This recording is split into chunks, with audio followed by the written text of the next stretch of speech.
Shalom, bienvenidos a un nuevo estudio de nuestra comunidad Bao, Kehilat Bao Benei Adon Olam, nuestra comunidad en Santiago de Chile, de manera virtual en realidad. Bueno, gracias al Eterno que nos permite seguir adelante con estos estudios. Estamos viendo la serie llamada Invitación Divina, llamada Apostólico a la Torá. Y en esta ocasión vamos a la séptima entrega de esta serie. Les invitamos a ver, ¿cierto? Toda la serie completa está en nuestro grupo de estudio Torah al Pi Yeshua y en nuestro canal de YouTube, que se llama Kehilat Bao, el canal. Y ahí también pueden encontrar esta serie. Y en esta semana vamos a tocar el tema de una sola ley o una ley en la época del Segundo Templo. La semana anterior estuvimos hablando del tema de una ley, que es lo que proponía, ¿cierto? En resumidas cuentas, algunos interpretan que los versos de la Torá donde dice habrá una ley tanto para el nativo como para el extranjero. Muchos dicen que debido a eso es que todos judíos y gentiles tienen una misma obligación respecto a la Torá, y también todos los que creen en Yeshua también estarían obligados al mismo sentido o la misma cantidad de mandamientos y obligación respecto de la Torá. Entonces que no habría una distinción. Pero hemos estado viendo anteriormente que sí hay una distinción. Ahora, esta distinción, también respondiendo quizá a alguna de las preguntas que vi por ahí en YouTube, no tiene que ver con que seamos dos pueblos, ¿ok? De hecho, en un país puede vivir mucha gente nacida de esa nación nativa, pero también puede vivir gente extranjera que se gobierne bajo las mismas leyes, ¿cierto? La misma constitución y normativa, pero que a la vez no le apliquen las mismas leyes o derechos. Por ejemplo, una persona que vive en un país tiene derecho a voto, pero un extranjero que llegó hace poco no. Entonces no puede cumplir, por así decirlo, una ley que le permita votar, pero sigue estando en una misma tierra, en un mismo lugar, y es parte ya o se eh, va a ir siendo cada vez más parte de esa nación, sin que tenga la misma obligación, el mismo peso en cuanto a las leyes. Entonces, cuando nosotros hemos hablado de que hay una distinción en cuanto a la obligación de cumplir la Torá del gentil y del judío, no estamos diciendo que son dos pueblos diferentes. Estamos diciendo que, como dice la Escritura, fuimos llamados a ser un pueblo, un nuevo hombre, judío y gentil. En el fondo, ya no más con una distinción. Aún así, en la misma Escritura se denota de que hay distinción en cuanto a la obligatoriedad respecto a ciertos puntos de la Torá. No así en cuanto a nuestra unidad. No así en cuanto a que somos todos testigos del Mesías, salvos por gracia, acercados al Padre. O sea, no hay dos caminos, no hay dos pueblos. Pero hay distinción también. Hasta el final de los días, Israel tiene a Israel y están las naciones. Si nosotros vemos los profetas, está Israel y están las naciones. Pero aún así nos ha llamado a ser uno solo en la unidad del Mesías. ¿Ya? Entonces, al decir que no todos están obligados a lo mismo respecto de la Torá, no estamos diciendo que son dos pueblos diferentes o que todos estamos separados todavía. Pero sí hay todavía cosas por resolver. Todavía no, esto no es la era mesiánica. Todavía esto no es el cumplimiento de todas las profecías. Y hay maneras naturales de servir al Eterno. Y hay un camino que por lo menos tenemos dispuesto en el Brit Hadashah. ¿Ya? Bueno, eso lo menciono por algunas preguntas que vi por ahí. O cosas que se mencionan. Em, la intención no es decir que la Torah es mala o que los apóstoles hablaron de la Torah oral. Porque en realidad algunos dicen que sí en algunas partes, pero lo cierto es que ¿qué tienen que ver los gentiles con la Torá oral de Israel? Poco y nada. Decir que a los gentiles no se les impuso la carga de la Torá oral es que para ellos no era un tema. Si ellos no tenían Torá de nada. Pablo dice que estaban alejados de las promesas de Dios y de todo, de los patriarcas. O sea, no tenían Torá y menos tenían Torá oral. No era una discusión de imponerles o no la Torá oral. Tampoco era el tema de imponerles toda la Torá, sino que alcanzaran salvación, arrepentimiento, se volvieran a Dios. Ese era el asunto, de fondo. Entonces, toda esta serie tiene que ir planteando ciertas preguntas que nos tienen que ir dando una armonía en los textos, ¿ya? Que si bien hay algunas aparentes contradicciones, tienen que ir dando la armonía, ¿ya? En la lectura que le damos a los textos del Brit Hadashah. Bueno, cuando hablamos de una ley en la época del Segundo Templo, es decir, Torah Ajat, como habíamos visto en la sesión anterior, una sola ley habrá tanto para el nativo y para el extranjero. ¿Qué significa que hay una ley en la época del Segundo Templo? ¿Significa lo mismo que en la Torah de Moshe? ¿A qué nos referimos? O sea, la lectura de esos versos, una ley habrá para el extranjero como para el nativo, ¿significa lo mismo para el judaísmo o el fariseísmo de la época de Yeshua? O digamos, el judaísmo de la época de Yeshua, de Pablo y los apóstoles. Ellos leían de la misma manera que nosotros leímos la Torá en su contexto, o ellos también hacían una relectura aplicada, por ejemplo, a los gentiles o a los prosélitos de esos versos. Vamos a ver que sí, que hay perspectiva de esto, ¿ya? Entonces, hay también una diferencia entre prosélito y temeroso de Dios. ¿Era lo mismo? ¿Qué tipo de creyentes seguían a Yeshua dentro de los gentiles? ¿Se les seguía llamando gentiles? ¿Se les llamaba temerosos de Dios? ¿O se les llamaba a ser prosélitos? Los apóstoles identificaron a los gentiles como israelitas, ahora, del nuevo pacto, por ejemplo. Los nuevos israelitas, el nuevo Israel, ¿le llamaron así? A los creyentes, seguidores de Yeshua, que eran de las naciones. ¿Aparece eso en los textos del Brit Hadashah? O sea, para decir, o le llamaron ahora que eran judíos, como para nosotros decir, no, ahora yo soy judío. ¿Por qué? Porque creo en Yeshua, pero sigo la Torah, entonces soy judío. O no, ahora yo creo en Yeshua, sigo la Torah, por lo tanto soy un israelita. ¿Los apóstoles dijeron esto? ¿Los gentiles se convirtieron en israelitas? Sí, los apóstoles dijeron, ahora son parte de la familia, conciudadanos con Israel. Pero ¿los identificaron como israelitas después?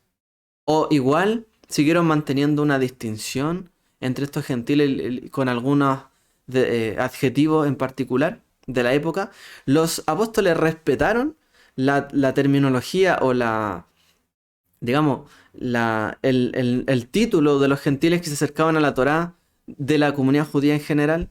Es decir, llamarle prosélitos o temerosos de Dios. ¿O inventaron nueva categoría para los gentiles? Son algunas preguntas que nos podríamos plantear. Algunas las vamos a responder, yo creo que en parte todas. Vamos a tratar de responder esas preguntas.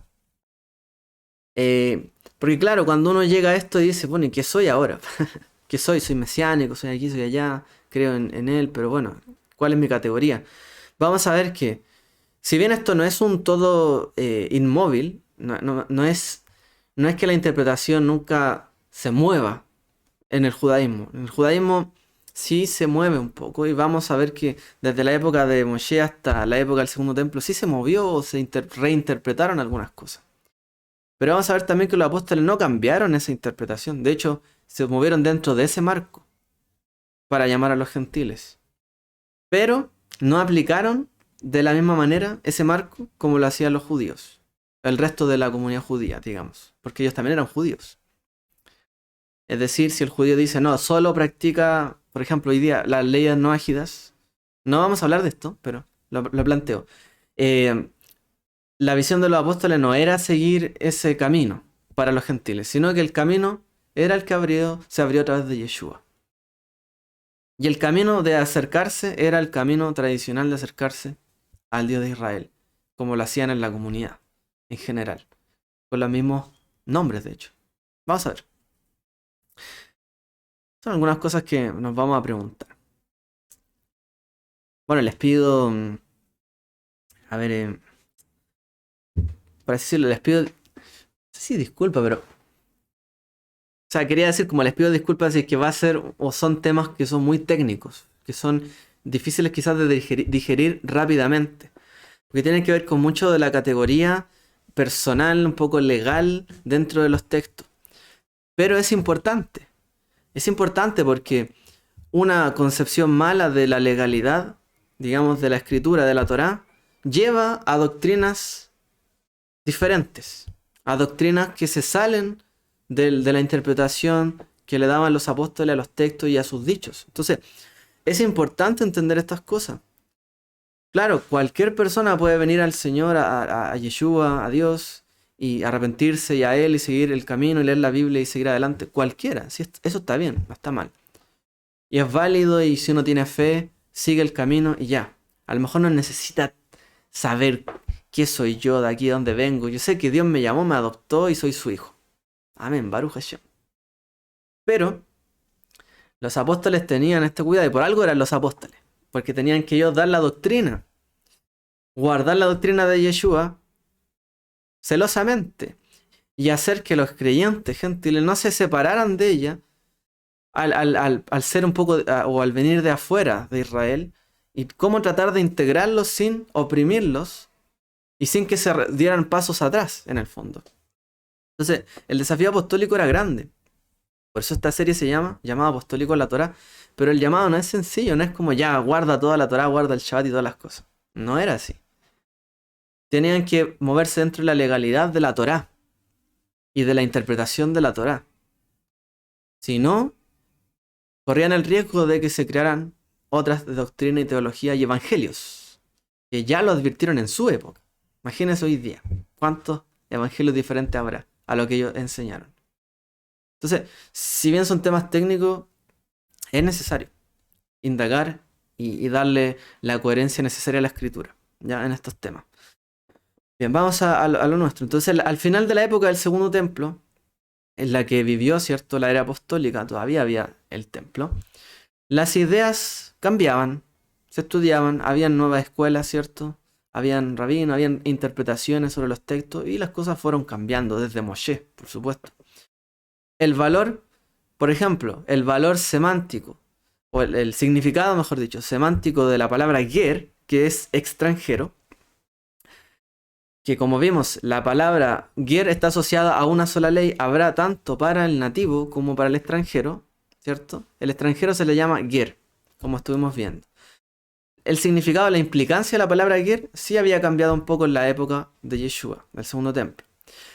Cada uno de esos pasajes donde decía una sola ley habrá, aparece esa palabra ger, pero la opinión del judaísmo en general ya no se le asignaba solamente al extranjero residente en Israel, o sea, un extranjero que vivía en Israel, sino que también a un prosélito del judaísmo. O sea, ya en la época apostólica, esos versos sí se le atribuían al prosélito, que es decir, al converso completamente al judaísmo.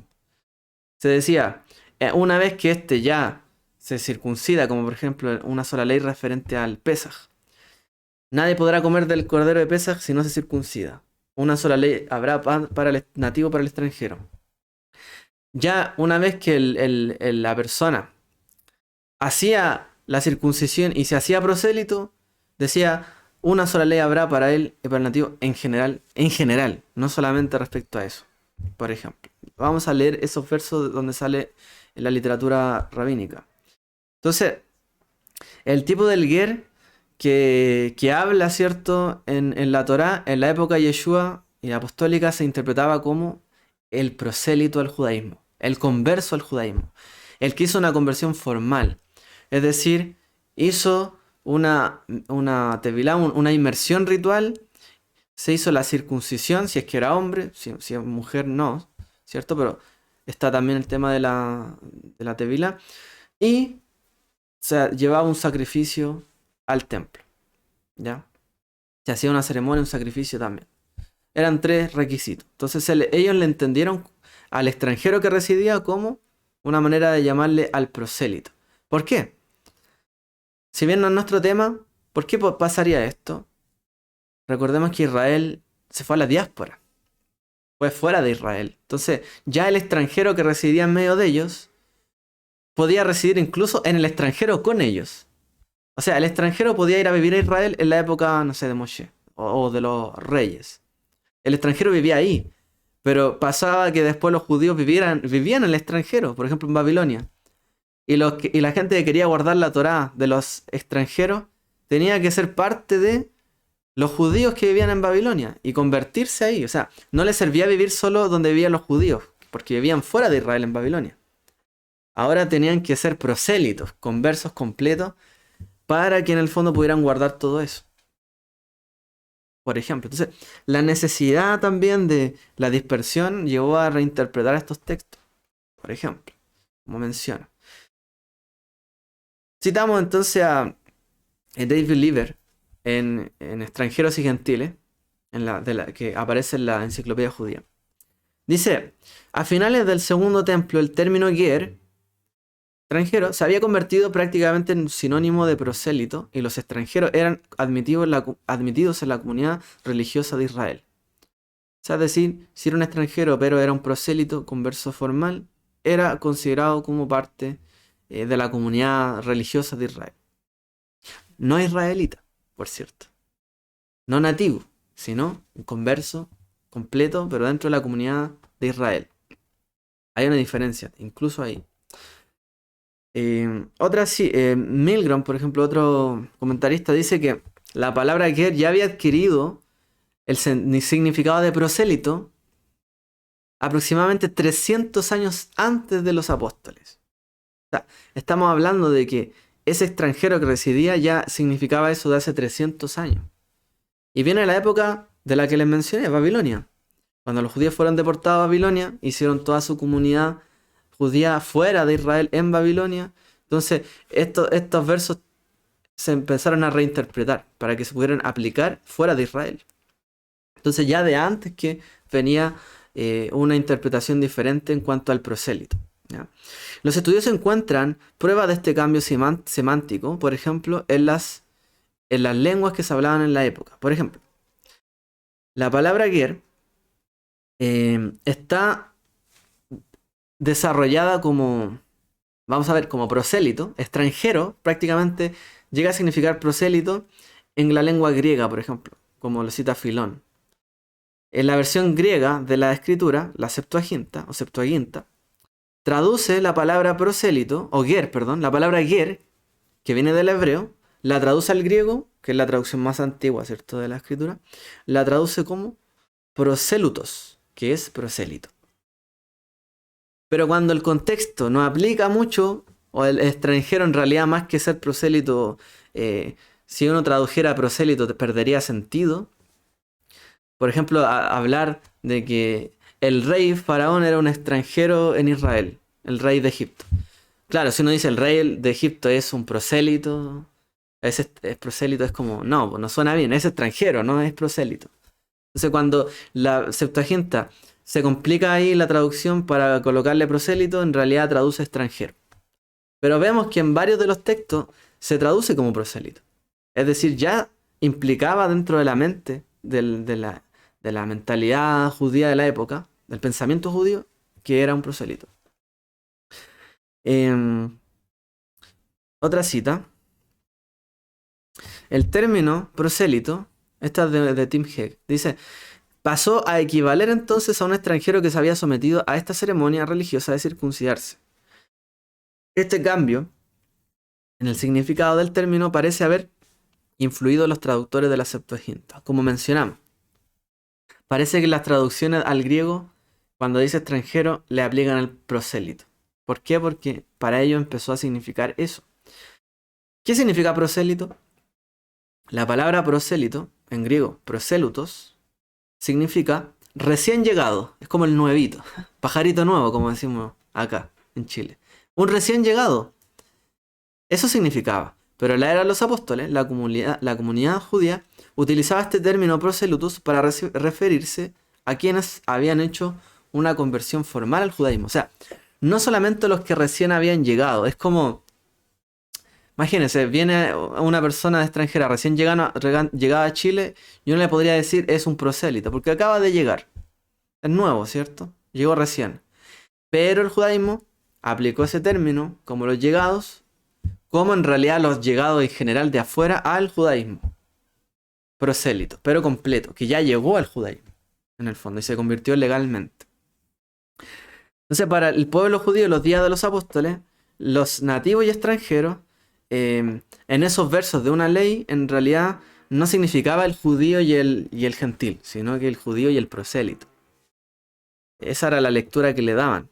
Nativos no eran, eran las personas nacidas judías para ellos. ¿Quién es el nativo de Israel? El que nació judío. Porque el nativo era el que nacía en Israel. Pero si yo soy judío y nací fuera de Israel, no soy nativo. Entonces, ¿cómo me va a aplicar esa ley a mí? Ese mandamiento.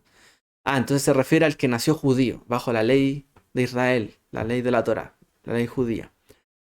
Entonces, todos los nativos son los nacidos judíos. Y los extranjeros implicaban los conversos al judaísmo. Porque si vivían en Israel, claro, eran extranjeros que vivían ya ahí. Pero si vivían fuera de Israel los judíos, eran conversos, prosélitos. ¿Se fijan? Contrariamente, entonces, a la lectura que nosotros le dimos la semana anterior, muchos de los sabios y del judaísmo de la época entendió una sola ley habrá, tanto para el judío como tanto para el nativo como para el extranjero, como que en realidad se refería a que toda la Torá la tenían que aplicar los prosélitos, por ejemplo. Que es, que es precisamente la, la corriente de una sola ley. Pero en el fondo, hoy día en el mesianismo de raíces hebreas aplican esa misma noción, pero a todos los creyentes gentiles en Yeshua. Los rabinos lo aplicaban al prosélito. Vamos a ver entonces este pasaje. La Mejiltá, que es un Midrash Alajá, sobre Éxodo 12:49 dice, como aquí se lee, podría entender que el prosélito es como el judío de nacimiento solo con respecto a la Pascua. ¿Qué hay de los demás mandamientos de la Torá? O sea, cuando dice una sola ley habrá para el judío, para el nativo como para el extranjero. Si alguien quiere comer de Pesaj, se tiene que circuncidar. Dice y pregunta, ¿y qué hay de los demás mandamientos de la Torá? O sea, si esa persona quiso comer de Pesaj, se circuncidó para comer de Pesaj, ¿qué hay con el resto de los mandamientos? Y explica el Midrash Alajá, que es un Midrash que genera normativa. No es solo una historia. La escritura dice, una misma ley será para el nacido en casa y para el extranjero. O el nativo. Este pasaje viene a declarar al prosélito igual al judío de nacimiento con respecto a todos los mandamientos de la Torá. Entonces los judíos interpretaban que en realidad ese extranjero que se circuncidaba para comer del Pesaj, en ese momento quedaba obligado a todos los mandamientos de la Torá. Y era lo mismo que el prosélito cuando se hacía una conversión formal. Esa era la aplicación que le dieron los judíos a ese verso, en el fondo.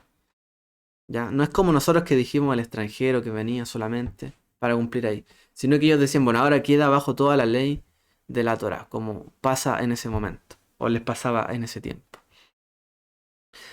Todo esto fue una transición de términos y una transición de la legalidad.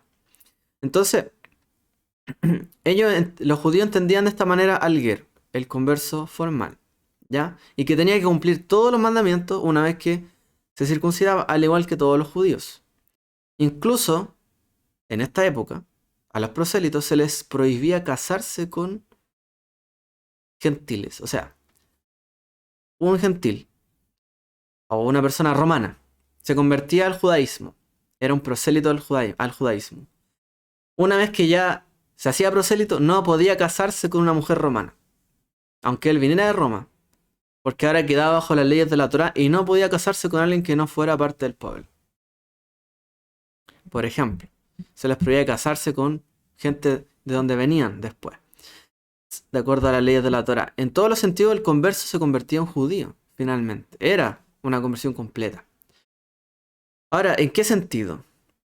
¿El gentil cómo se convertía en judío? O sea, se convertía ahora...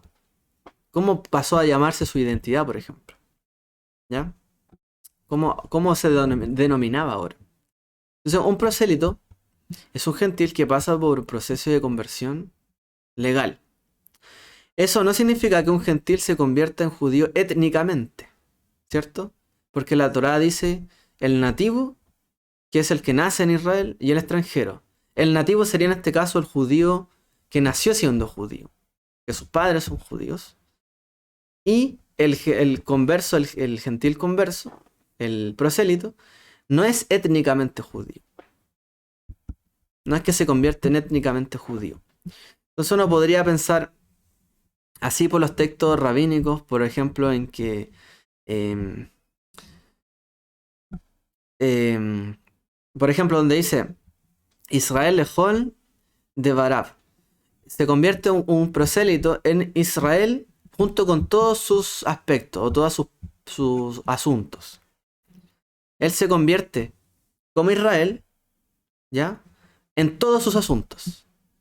No se convierte en judío o en Israel, sino que en todos los asuntos viene a ser como un israelita. Pero no es que es un israelita como nacido, nativo, ¿ya? Y también lo denominan de una manera particular que sí se menciona en las cartas apostólicas.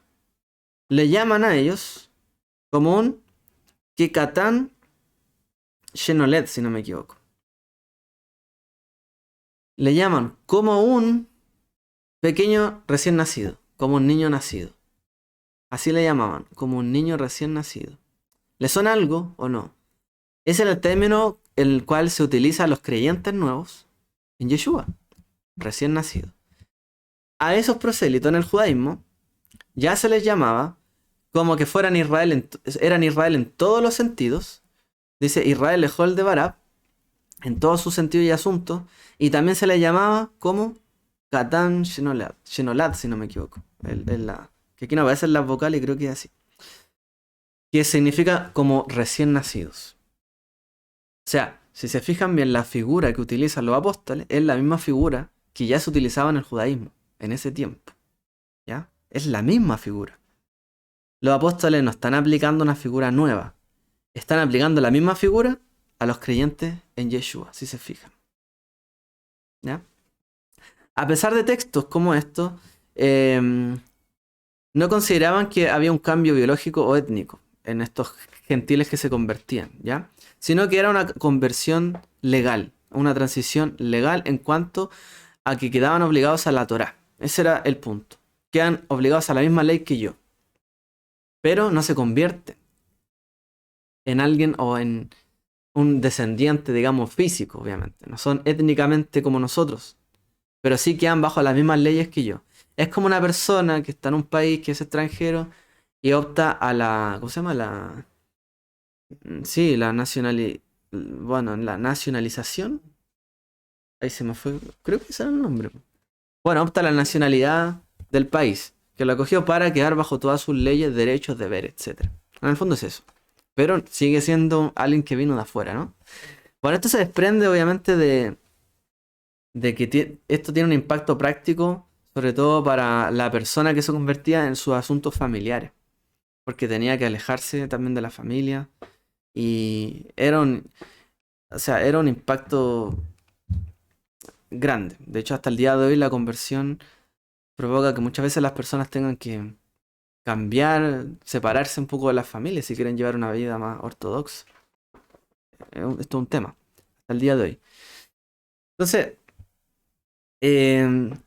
este estatus de un prosélito es parecido al estatus de una persona cuando es adoptada o cuando una persona se casa.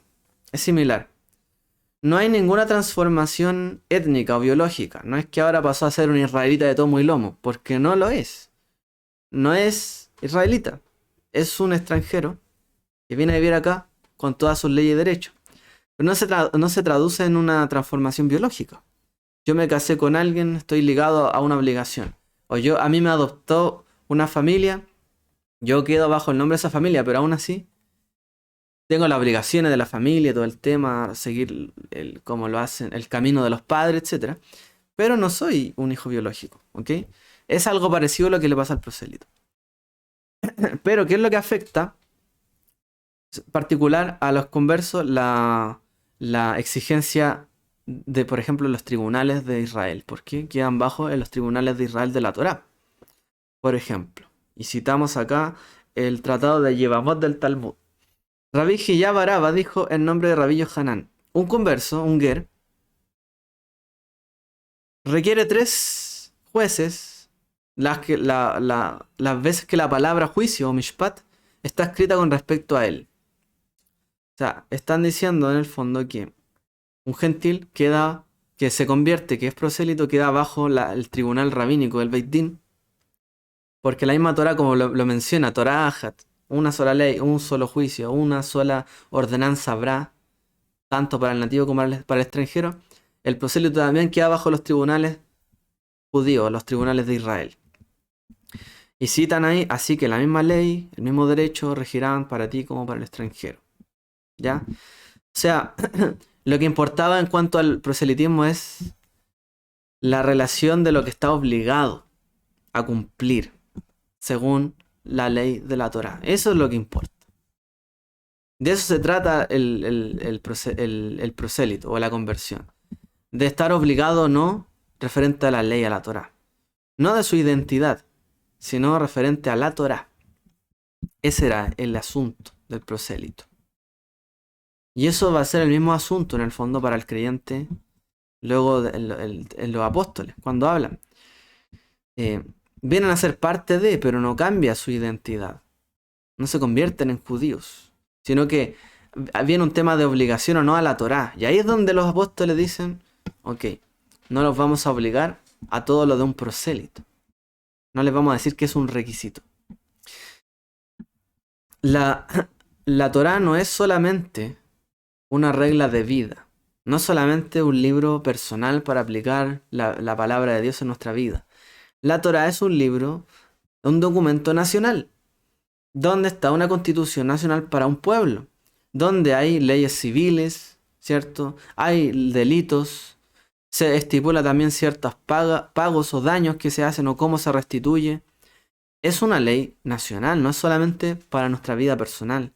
Por lo tanto, una persona que queda bajo la Torá, queda bajo todos los aspectos de la Torá. ¿Ya? No es algo solo personal. Entonces, cuando a la persona, claro, por ejemplo, una persona quiere ponerse sobre sí. Llega el Mesías y dice, yo voy a guardar la Torá porque soy salvo, ¿cierto? No porque me obliguen, sino porque soy salvo, voy a guardar también su mandamiento. ¿Ok? Eso usted lo puede aplicar personalmente. Sí, porque ahí está el camino. Es nuestro libro de guía, la Torá. Y todo lo podemos hacer, y es legítimo. Y así lo ha hecho el cristianismo. En general, tomamos la Biblia y la aplicamos a nuestra vida. Ok, tomamos los mandamientos y lo aplicamos a nuestra vida. Pero cosa diferente es cuando se tiene que aplicar la Torá en toda su dimensión. Porque si yo, no sé, le robara a un vecino un animal, aquí en Chile a lo mejor, bueno, no sé qué móvil. Puede haber algún problema, ¿cierto? Y alguna pena, pero si yo lo robo y estoy bajo las leyes de la Torá, hay otro juicio, hay otra sentencia diferente. No es lo mismo. Entonces yo puedo pretender querer cumplir la Torá en mi condición individual, pero esto se cumple de una manera general nacional. No puedo aplicar toda la Torá si no soy parte legalmente de la nación. ¿Se fijan? A mí nunca me va a aplicar las leyes de la Torá en su plenitud, aplicadas para toda una nación, si no me hago prosélito al judaísmo, porque jamás un tribunal judío me va a juzgar si es que yo cometo un error que es pasible de alguna pena o algún castigo, no sé, dentro de la ley judía. Si yo no estoy bajo la ley judía o vivo bajo como un prosélito en todo el aspecto de la Torá, tendría que yo vivir quizá en Israel.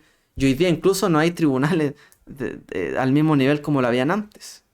Hay un Sanedrín hoy día que se ha conformado en Israel, pero no es lo mismo de antes. Hoy día imperan leyes civiles. Entonces, si yo quiero aplicarme bajo todas las leyes de la Torá, no solamente tiene que ver conmigo, tiene que ver con yo estar bajo una condición legal de judío en Israel y que estén las instituciones de la Torá funcionando. Como los tribunales, los templos, los jueces, los sacerdotes, que dirimían y dictaban las leyes, o los reyes. Que esas son las instituciones de la Torá. Si es que todo eso existiera, yo quedo bajo la Torá de manera legal, hago mi conversión, y si yo cometo cualquier error, me enjuicia un tribunal de la Torá. Pero no depende de mí, de que yo quiera solo guardar la Torá, por amar a Dios. ¿Se fijan? Hay una condición, esa condición es legal, ¿ya? Entonces, esta diferencia no suelen explicarlo mucho, hasta donde yo he visto, en los grupos de raíz hebrea, mesiánicos, porque claro, se anima a la gente a guardar la Torá, pero es que no se puede guardar la Torá sino bajo las instituciones de la Torá, ¿ya? Y para eso hay que hacer conversión formal al camino de la Torá, o del judaísmo, por ejemplo. Si mencionamos esto, adelanto. Entonces, todos los conversos del judaísmo al judaísmo, no sé, alguien podría preguntarse incluso, ¿y son salvos? ¿Son salvos las personas o de Israel que se han convertido en todo este tiempo? ¿Se consideran parte de Israel o no? Cuando vino el Mesías. Vamos a ver que los apóstoles no quitaron esta distinción ni esta categoría. De hecho, aplicaron esa categoría a los gentiles que venían entrando.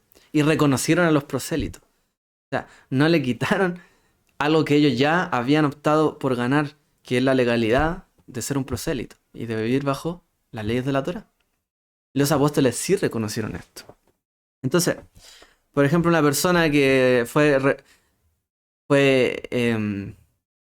que lo encontraron recogiendo leña un Shabbat, si usted fuera un gentil que ama la Torá y quiere guardar el camino a la Torá y recoge leña, nadie le va a imponer ningún castigo. Pero si usted se hizo prosélito, formar el judaísmo y recoge leña un Shabbat, pues tiene un castigo pues, dentro de la Torá. ¿Se fija? Diferente. Así que, el llamado, ¿cierto? del judaísmo, en esa época de los apóstoles, era que los gentiles tenían que acercarse al Dios de Israel haciendo una conversión formal. ¿Ya? Era la única forma de hacerlo. Eso es lo que existía antes de los apóstoles. Y por ello, ¿cierto? Tenían que hacer esa conversión y era esencialmente un cambio de nacionalidad. Era como que ya abandono mi... Si yo era romano, ya no soy más romano, ahora soy judío, porque no es compatible casi.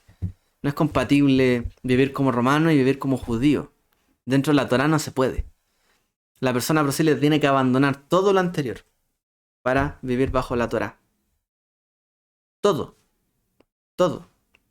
Inclusive, como dije, que una vez haciéndose judío no puede casarse con alguien del país de donde viene, si es que no tiene, como la Torá dice que hay que casarse entre el mismo linaje, dentro del pueblo. ¿Se fija? Hay cosas que no siempre se dicen y son así, dentro de la Torá. Entonces, quien se convertía no era biológicamente en judío, pero sí quedaba bajo todas las leyes de la Torá, ¿ok?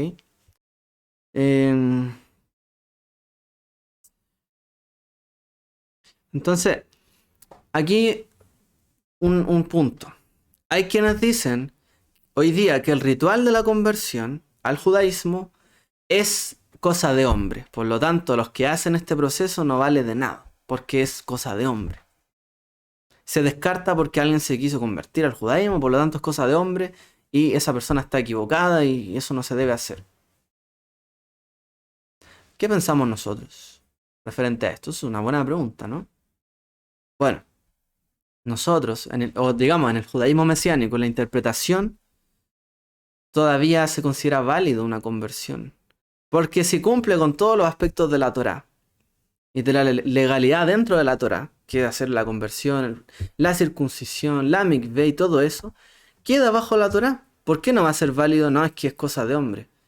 Pero si ya existía en la época, los apóstoles lo aceptaron y de hecho les recomendaron no hacerlo a los recién llegados, sino que primero aprendieran, ¿no? No les obligaron a hacerlo, pero reconocieron que eso existía. Y no dijeron que los prosélitos no eran parte de Israel. Vamos a ver textos, de hecho, a continuación, donde ellos hablan de los prosélitos y los acompañaban a ellos mismos. Reconocían que habían prosélitos. Entonces, hoy día, decir que hay una persona que se convirtió al judaísmo, no, es que eso es cosa de hombre y no de Dios, está equivocado. Si la persona quiere quedarse bajo la Torá tiene ya sus leyes. Si alguien se hace la conversión, es parte del pueblo judío. No es que es inválido, es válido dentro de las mismas leyes de la Torá. Los apóstoles jamás negaron esto, no se fueron en contra de esto. ¿Ya? Entonces, alguien está equivocado si piensa que la gente que se convierte al judaísmo está como descartado, no sé, porque es cosa de hombre, ¿no? Sí, es parte de un mandamiento de la Torá, un ritual de la Torá. Es parte de hacerse parte de los pactos de Israel, ¿ya? No está fuera, ¿ok? Así que todo eso se basa en la Torá, en los mandamientos, etc. Y está prescrito ahí, ¿ya?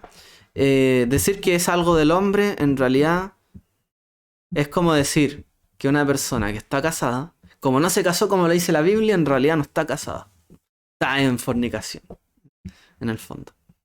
Como no se casó nunca de la manera en que la Biblia lo prescribió, aunque se casó de otra manera, está como en fornicación. No, está casada. Se casó. Si no se casó de la misma manera que lo prescribe la Torá, sigue estando casado, ¿no? Entonces, decir que algo es hecho por el hombre y que esa circuncisión no vale, no es así. Sí vale en el fondo. Si es dentro de los marcos y la legalidad de la Torá. Tenemos que reconocerlo, o sea, no podemos nosotros hablar de la Torá a favor de la Torá y no reconocer a la persona que quiere disponerse bajo la Torá. ¿Se fijan? Eso es incongruente.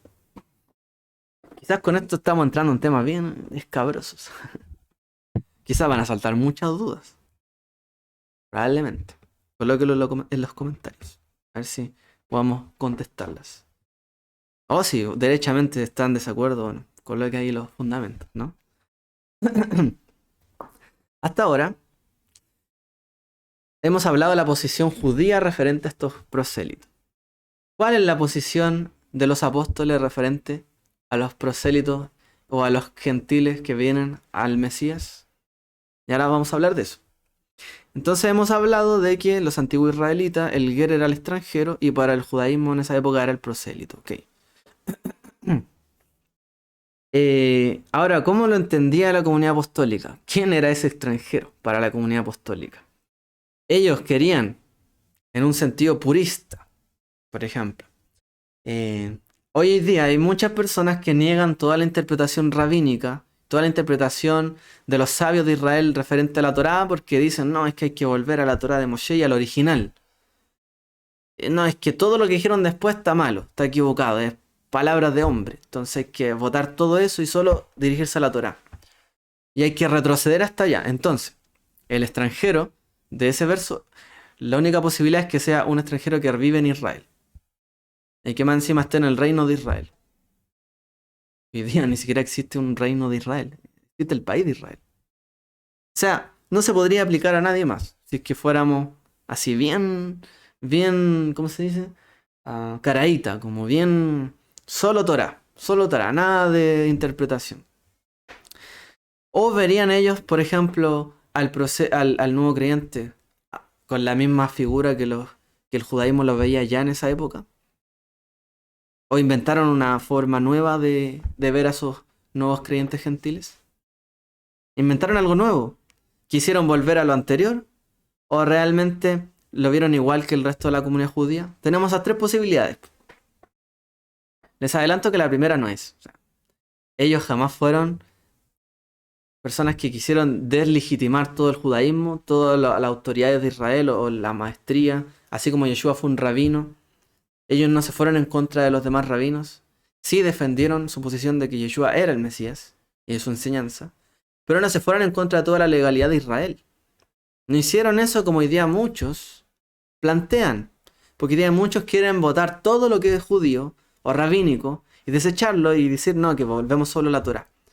Pero les faltan 3000 años de interpretación de Torá para llegar a entender cómo aplicarla. Le faltarían. O tendrían que volver a vivir hace 3000 años atrás o más para poder vivir como ahí se plantea la Torá. ¿Cómo vivir hoy día la Torá? Tenemos miles de años en el judaísmo discutiendo esto. Entonces, pretender volver a algo tan puro como eso, sin una guía de interpretación, puede ser peor incluso. Y esto es una advertencia, en verdad. Para el que piensa de esta manera, no es que en todo le vamos a dar el sí al judaísmo o a la interpretación, pero sí tenemos que revisarla. No podemos nosotros ignorarla. Si el pueblo judío lleva miles de años guardando la Torá, interpretándola. No puede estar, no podemos nosotros estar en mayor razón que ellos que tienen más tiempo estudiándola. O sea, si nosotros diferimos en algo, veamos en qué. Estudiémoslo y si seguimos difiriendo, ok, juntemos los argumentos, pero si no, tengamos cuidado, ¿ya? Eh, ok, dijimos tres posibilidades. Volvieron a la interpretación de antes, a la misma de la comunidad judía, o inventaron una nueva. Por ejemplo, ¿qué decía Pablo sobre los gentiles? Y aquí aparece, ¿no? Shaul sobre el gentil.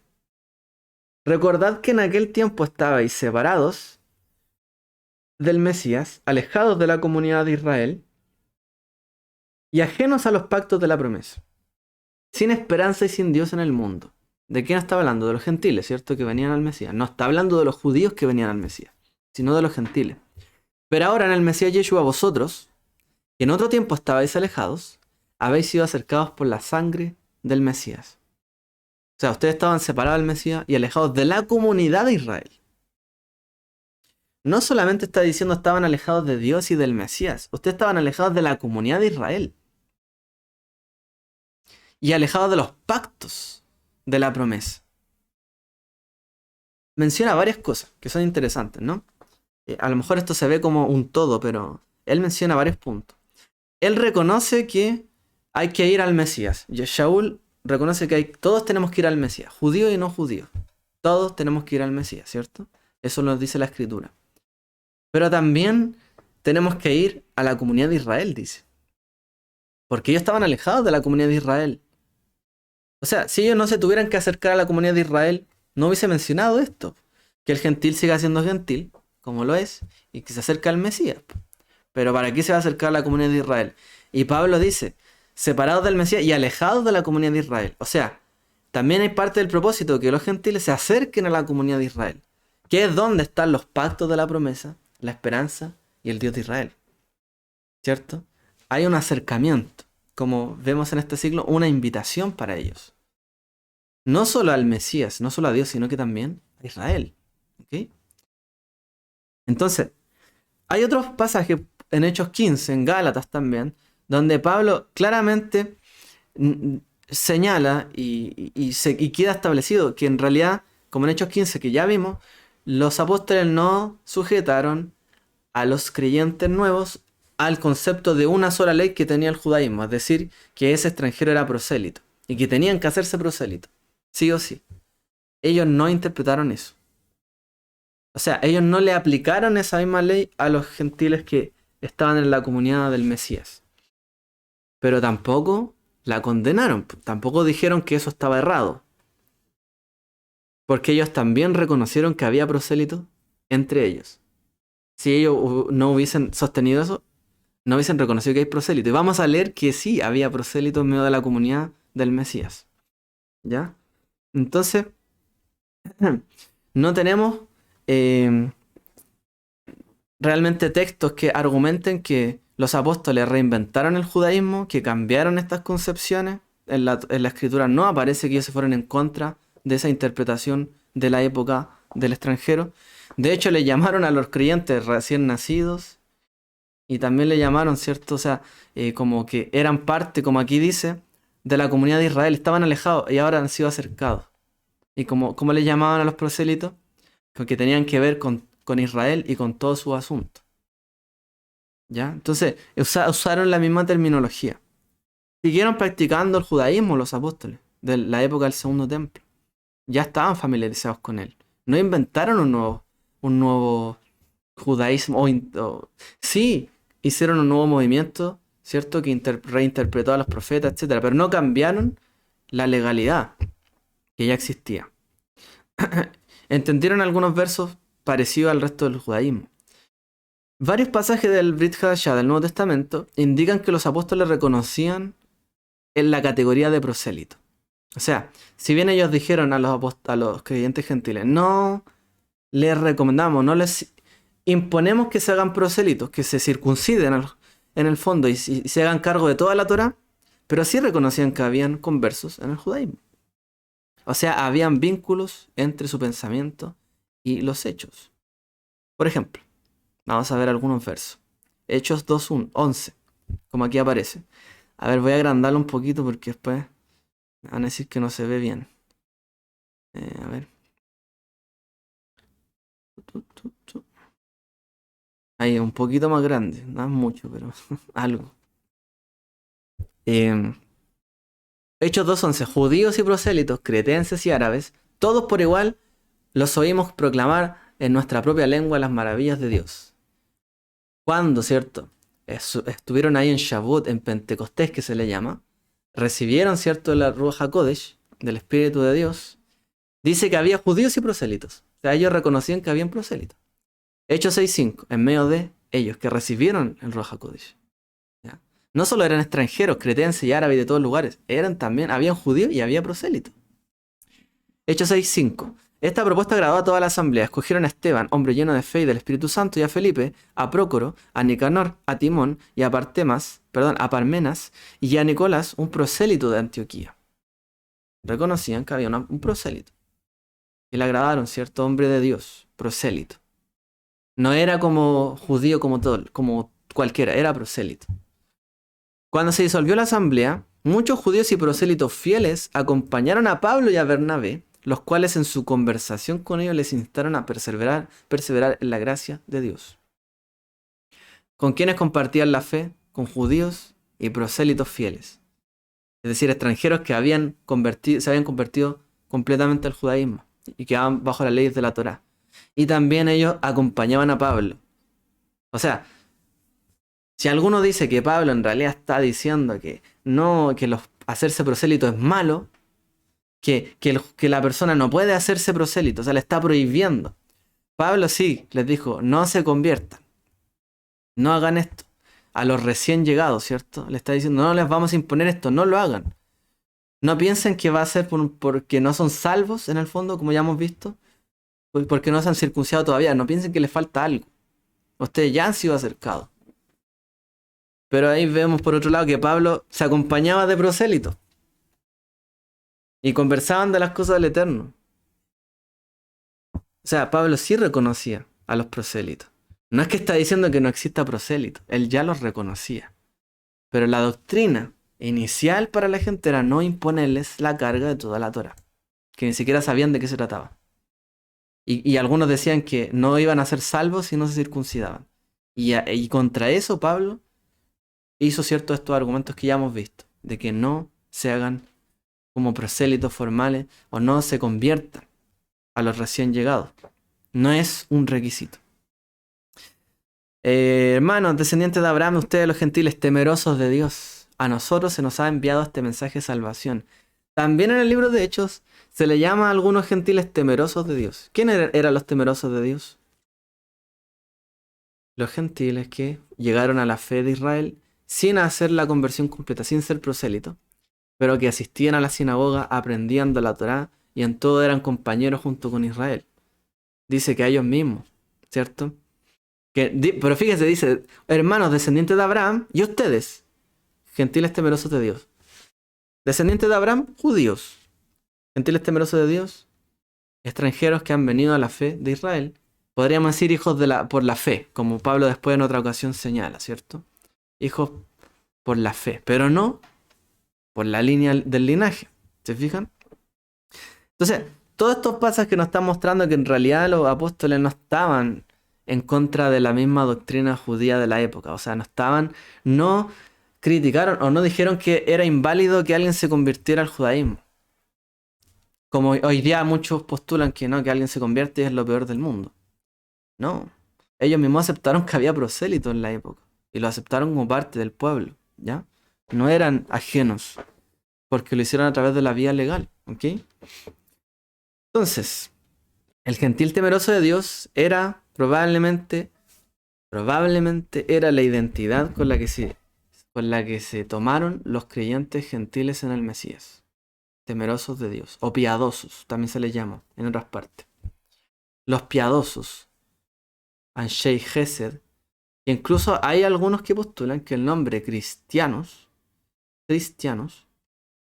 dentro, o que se le llamaba, hay un texto que es como los hombres de piedad, que se le traduce como los hijos, como los hijos o los seguidores del Cristo, Hay quien dice que en realidad hay un tema de traducción ahí que debería decir algo como lo que sería en hebreo en Shei Gesed, como hombres de bondad. Más que llamarle como cristianos, hay quien dice que en realidad era como bondadosos, así se llamaban, más que cristianos. Y es por un tema del griego, que hay una letra que si fuera otra significaría eso. Es una versión bien interesante cuando yo lo he visto. Entonces, probablemente la identidad natural de los creyentes gentiles en el Mesías era temeroso de Dios o piadosos. Era lo más probable que fuera esa. Ellos nunca sugirieron, los apóstoles, que los creyentes gentiles de la Torá eh, eran diferentes a los temerosos de Dios, de hecho. O que, perdón, que la obligación de un gentil de la Torá era diferente a la de un temeroso de Dios. Entonces, probablemente era lo mismo. El estatus era similar. Ya estaban acercados a la comunidad de Israel. Porque el temeroso de Dios era eso. Estaba sin Dios, sin pacto, sin nada, pero se acercó a Israel. La diferencia es que estos gentiles se acercaron también al Mesías. Se acercaron al Mesías, se acercaron a la comunidad de Israel. Y también de esa manera los pactos y promesas que están en la Escritura. Esos son todos los que han venido al Mesías. Pero Pablo tenía claro que cualquiera que hiciera la conversión se tenía que poner bajo toda la Torá.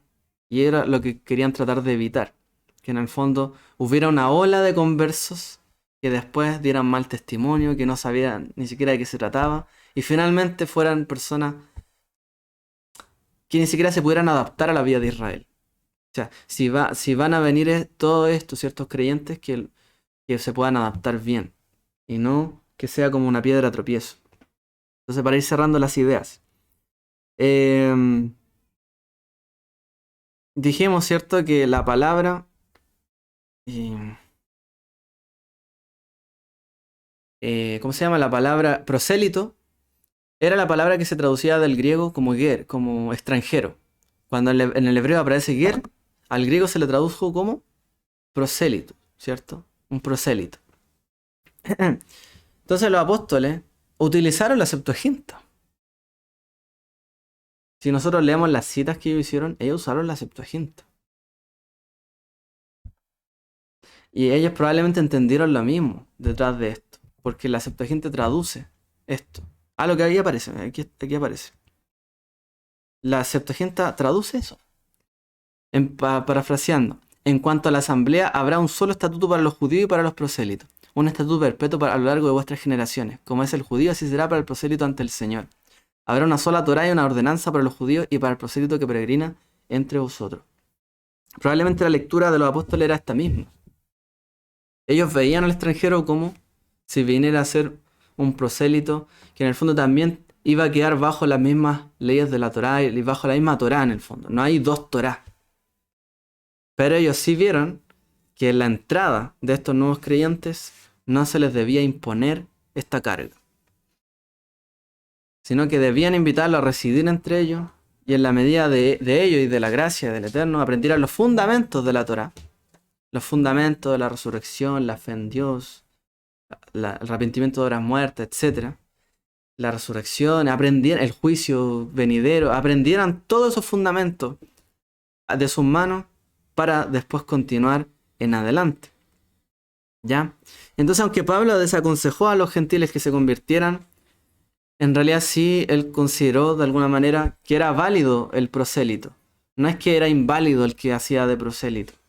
No era como ajeno, ¿cierto? Sino que era un prosélito, ya estaba acercado ahí. Pero lo que ellos hacen es desaconsejar que al llegar las personas se conviertan, y sobre todo pensando que si no lo hacen no son salvas, o no son parte de las promesas de Dios. Los desaconsejaron, pero sí llevaron a los gentiles a cumplir cierto nivel de práctica, de justicia, de misericordia, que son las cosas que enseña la Torá y de los fundamentos de la Torá. ¿Ok? En conclusión, los enfoques ciertos de una sola ley podemos verlo en sentido contextual, que solamente se aplica al extranjero que reside ahí, en la época donde tiene que ser en Israel, que ahí, ¿cierto?, se hagan prosélitos. Perdón, a ver, lo voy a decir de nuevo. Una sola ley se podría interpretar de dos maneras, según lo que vimos. En el sentido textual, donde el extranjero que se circuncida para comer de Pesaj, por ejemplo, tiene que ser un extranjero que llega a vivir en Israel. Pero luego se interpretó como que en realidad el extranjero, el ger, era un prosélito que vivía en medio de los judíos, donde sea que estén, que residía y guardaba la Torá con ellos. Y por lo tanto quedaba también sujeto al yugo de todos los mandamientos. Así lo entendían ellos.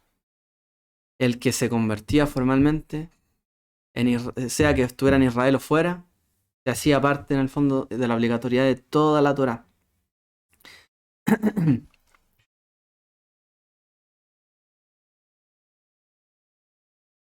Y eso significaba para los apóstoles en esta época. Por eso tanta salvedad, por eso tanta advertencia, por eso tenían todo este cuidado. Porque para ellos cualquiera, invitarlo a ser parte del Mesías, de la comunidad de Israel, todo eso era válido. Pero ya hacerlos prosélitos y llamarlo a la circuncisión era imponerles todo el sentido de obligatoriedad de la Torah y asumirla completa, prácticamente. Cuando a través del Mesías ya habían sido llamados, habían recibido las promesas, por ejemplo, el Ruach HaKodesh.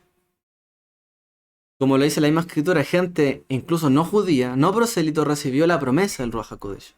Entonces, decir que están fuera de las promesas o de los pactos, porque la Torah también dice, haré un nuevo pacto con quien, la casa de Israel y de Judá, y no menciona a los gentiles. O sea, ya es que han sido aceptos dentro del marco profético, ¿cierto? Como parte del pueblo. Eso marcaba el hecho de que Dios los llamara. Y ellos era lo que estaban viendo y de lo que se maravillaban. Cómo Dios llamaba a los gentiles. Que no eran del pacto de la descendencia de Abraham, etcétera, pero cómo recibían el Espíritu de Dios. Cómo ellos en el fondo eran movidos por el Eterno, entraban en el pacto del Eterno, el nuevo pacto. Porque la promesa del Ruach HaKodesh es una promesa del nuevo pacto, que sería derramado en toda carne. Cómo eran aceptados por Dios. Cómo ellos entonces, los apóstoles, iban a ponerle trabas a ellos. Y decirles que no estaban en los pactos y no se circuncidaban. Siendo que habían recibido el Espíritu del Eterno y no estaban circuncidados, pero sí en el corazón. ¿Se fija? Entonces, por eso fueron enérgicos en este cuidado para que no les pusieran una carga muy pesada. Y una sola ley, en general, también se aplicó como a todos los que se convertían, ¿ya? No solamente a lo que hablamos la semana anterior. Pero bueno, esas pueden ser nuestras conclusiones del tema. Ha sido un tema un poquito más extenso que las otras entregas, pero espero que haya sido para aclarar bastantes dudas. Y si usted empieza a leer ahora los textos de esta manera, se va a dar cuenta por qué tienen tanto cuidado en mencionar estos temas, la circuncisión, de que son llamados y que son aceptos, y que no es que tengan que tener una aceptación de la comunidad como tal, pero a la vez sí se tienen que acercar a la comunidad y a la escritura, y que no hay dos escrituras para ellos, o sea, no es que ellos tienen otra ley, otra Torah, pero sí se acercan a esta, pero no se les obliga, etc. Y como las cartas apostólicas hablan de la Torah, de las parashá, sin mencionarlas, para precisamente no hacer una judaización del Evangelio. Que el Evangelio no fuera una judaización, sino que fuera un convertir a las personas, anunciarles la buena nueva del Mesías y volverlos a Dios. No volverlos en judíos. Que eso es judaizar, hacerlos judíos. No que alguien llega, se circuncida, eso es judaizar. Sino que vuelvan a Dios. Quitar un poco el peso del pueblo, del judaísmo, del nuevo creyente. Para no poner otra carga. Pero si el creyente quiere seguir, Pablo reconocía a los prosélitos. Todos ellos lo reconocían. ¿Ok? Así que esa categoría no es que dejó de existir dentro de. Y bueno, todo esto está inmerso en un contexto, personas, pueblos, y cómo vamos formando parte de este nuevo cuerpo. Este nuevo hombre que el Eterno nos llamó, ¿cierto? Pero que todavía no llega a su plenitud, y todavía significa que tampoco llega a su plenitud de unidad. Porque uno dice, pero ¿cómo si ahora debiésemos ser todo uno? No hay dos iglesias, no hay dos pueblos. Pero todavía no se ha logrado concretar todo eso. Entonces todavía estamos caminando hacia allá. Todavía no se ha completado todo. Todavía es un nuevo hombre del cual se habló Pablo, etc. Lo vemos y no lo vemos. apuntamos hacia allá. Y para eso tenemos que trabajar, para que eso se cumpla. El Eterno nos bendiga a todos y nos ilumine también, nos permita primero aprender el carácter del Mesías en la Escritura, pero también aprender la doctrina del Mesías y los apóstoles de manera más clara. El Eterno les bendiga a todos y nos vemos en una próxima entrega con el tema el pecado y la Torá. Shalom.